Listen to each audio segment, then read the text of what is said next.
Mas Bateño, Group of Professionals Incorporated Talk Show. Talakayan para sa bayan. MGPI will serve as a catalyst of change. Volunteerism, integrity, and service.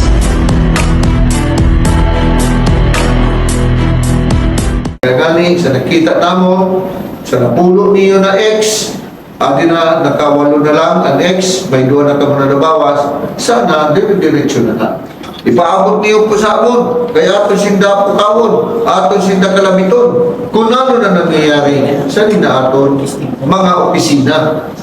Lalo na itong mga nag-resibisan sweldo sa gobyerno na wala nung sinda siyang ginahimo. So, dapat pagbulig sila. Kung ano ito ang sa Masbate. Mga pumuluyo sa Masbate, magkakang sing ginasabi ka na advice, sing solusyon. Para siya na, ang Masbate. O mga munisipyo, dili sa probinsya sa Masbate, tunatan sa Masbate, pwede magkayo kasi sarili na standby power. It's term, standby power. No. Dili ang mga investors magasabi sin, oh, brown out na naman. Ang mga tao, brown out na naman. Kaya iba kita ginasabi na standby power. Pero, kita na pumuluyo, ikaw man kita si obligasyon para sa maselgo. Dili kayo maselgo na may obligasyon sa aton lang, na one way. Ikaw man kita sa obligasyon para sa maselgo na minsan, nagkakalimutan man naton. Oo, siya. Okay, Tama na. Kaya, kakaputo natin mga taga-maselgo na naman na may ibubuli pa sa pumuluyo para sa iyo, para mas mapadali ang iyong trabaho. Hindi man one way, dapat ikaw man kita sa ito talaga sa obligasyon. Kaya iba man gayon, sin problema ang mga miyembro man sa nilatong cooperative, kita ng mga consumers, mga matugas o nanulo, pareho nga siya ng damong pilterage na ginasakay, dahil ano sa kaya gusto man ninda itong libre kag masayon. Nadilin daram na mas damo sindasin napiperwisyo na mga negosyo kag mga tao na nagagamit sa kuryente. Kaya kita na mga ilang konsumidores, ipaaral ta sa atong kaurupo dahil yung pag-imuha para magandang dalaga sa kuryente kita. Kapag nili man, ipaabot natin sa masilko ang mga naghihiling sisugat siya na bagay para maaksyonan. Kaya kung dili tayo na maulong, kita mismo tanan, apektado. Pero may nabati ka na ko rin istorya. Ang mutang matuo din taga-masilgo, please listen. Ikaw daw ka mo nida sa mga elektrisyan na ang panagakabisan illegal. Ang buto matuo din na dili pinaram, basta may nabati lang ako. Pero dili ko na isang kipundinan. Naghaling istorya. Okay, so gusto sabihin, maritis na. Igwa sa nagahimo daw. Daw. So, gusto sabihin, fake news sila kay wala pa man kita ginasabi ka na ebidensya. So, Ano rin sa possibility?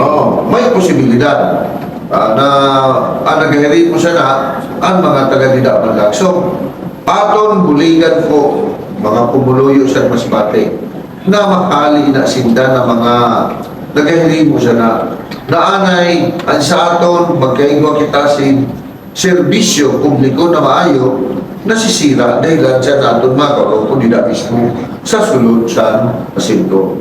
So, iwasan po natin nila, no? Para siya na ng mga karoon sa masilko na naghihimo sila ng mga amo palugod ang gatod siya na napaghimo sa dili maayo. So, management, please check kung matuod mga ganina o dili. Programa ko sa MGPI, amin din na mapaaram sa iyo kung ano ang mga nangyayari na mga issues, mga init na issues dito sa Masbate. Manunungod sa hatag sa mga serbisyo publiko sa aton mga private or government institutions. Silco management, tuloy-tuloy na natin yan na gawin na ang mga serbisyo alam ng tao para alam nila kung anong gagawin. Di ba? Iba na ang may alam. Para wala sin damo na mga ginasabi na inan mga sakit sa buot na kung nanunano na nasasabi nadili na ni Daram na nakasakit naman nga ni Utusin na sindoon.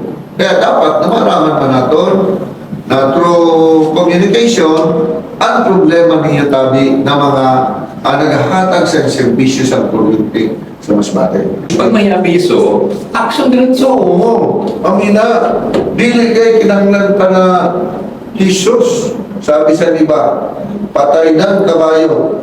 Oh. Anong paanda mo sa ilanda kung patay ng kabayo?